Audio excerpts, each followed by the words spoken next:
Ever wondered why humans, despite being mostly water and surrounded by it, can't just dive in and breathe underwater? After all, water is H2O, two hydrogen atoms and one oxygen. And oxygen, well, that's what we breathe every day. So why can't we just gulp down a mouthful of water and live happily under the sea? Imagine for a second, you're at the bottom of the ocean, surrounded by glowing neon fish and coral gardens, breathing as easily as you do on land. Sounds amazing, right? But here's the twist. Water's oxygen isn't free-floating. It's locked up tight in a chemical bond with hydrogen. Our lungs aren't designed to extract it. And here's a bigger curiosity. If humans could breathe underwater, how would life change? Would there be cities beneath the waves? Would humanity finally colonize the oceans? Or would the underwater world remain a wild mystery, teeming with creatures we can't even imagine? Before we dive deeper, pun intended, don't forget to like this video, subscribe for more science adventures, and share it with a friend who'd totally try breathing underwater. Let's start simple. Humans breathe oxygen in the air.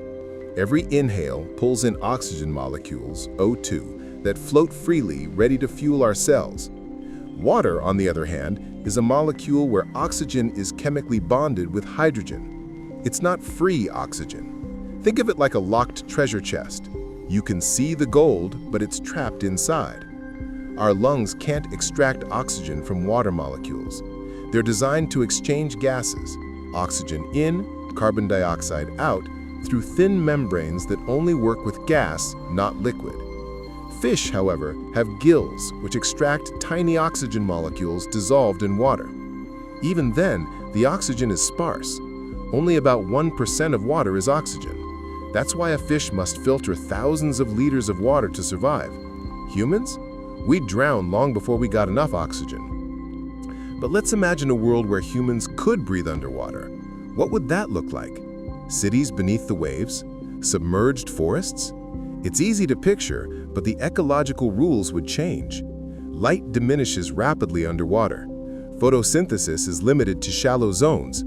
This means crops like wheat or corn would fail. Humans would have to adapt diets, technology, and even culture. History gives us hints. Early human civilizations were river-based. We've always loved water. But oceans? Vast, dark, and pressurized, they've remained alien. The deeper you go, the more extreme the conditions. High pressure, low temperature, near total darkness. Even if we could breathe, our bodies would still need protection from these extremes. Now, here's a twist. If humans could breathe underwater, would aquatic life even exist the same way?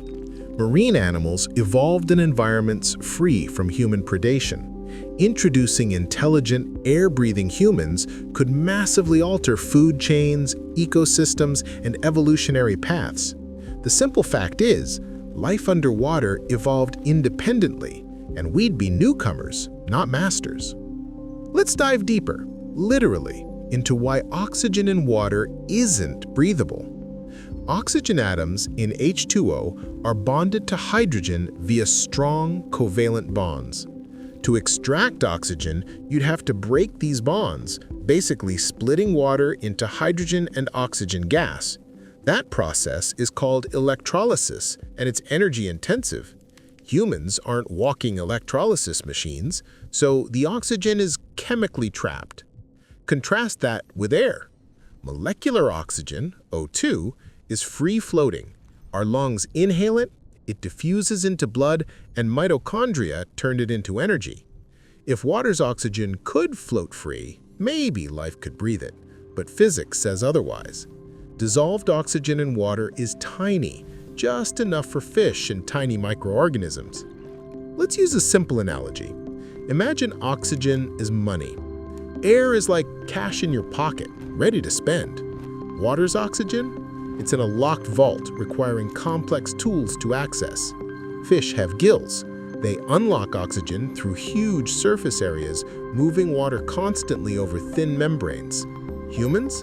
Our lungs are tiny, static, and dry, not made for this.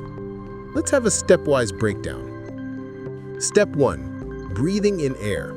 Free O2 goes to lungs, enters in bloodstream and moves to cells. Efficient. Step 2. Breathing in water.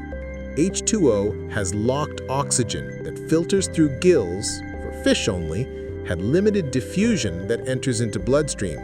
Humans can't do step 2. Now, consider if humans could breathe underwater. We'd need gills, or superpowered lungs, capable of extracting dissolved oxygen. With that solved, other challenges remain. Buoyancy changes, movement becomes slower, gravity's effect decreases. Food chains would shift. Plants and animals adapted to the surface might perish. Humans would essentially be alien invaders in their own evolutionary home. And the underwater world? Absolutely thriving. Coral reefs, hydrothermal vent communities, deep-sea trenches, they'd become new frontiers for humans. But ecosystems are delicate. Overfishing, pollution, or habitat modification would be amplified underwater. Even if we could breathe, living harmoniously would be a challenge. Finally, a curious tangent. What about extraterrestrial oceans? Europa, Enceladus, or exoplanets might host liquid water. Could life breathe there?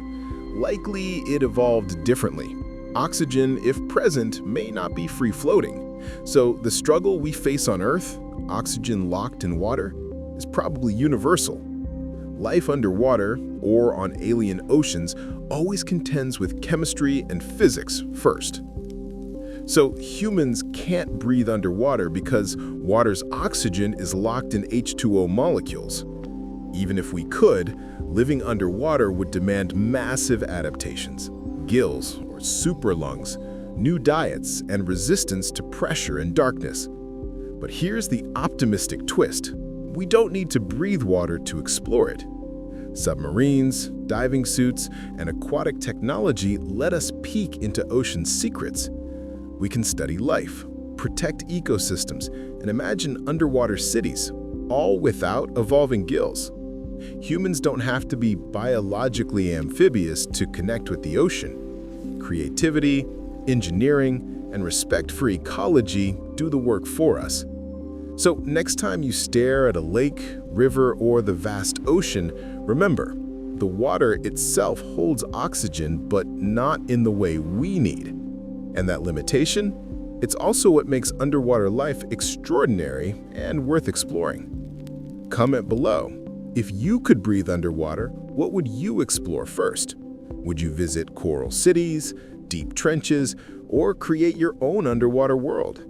Across Earth's oceans, imagination is the only limit. Hit like if you'd love to explore the ocean, subscribe so you don't miss our next adventure, and share this video to spread some underwater curiosity.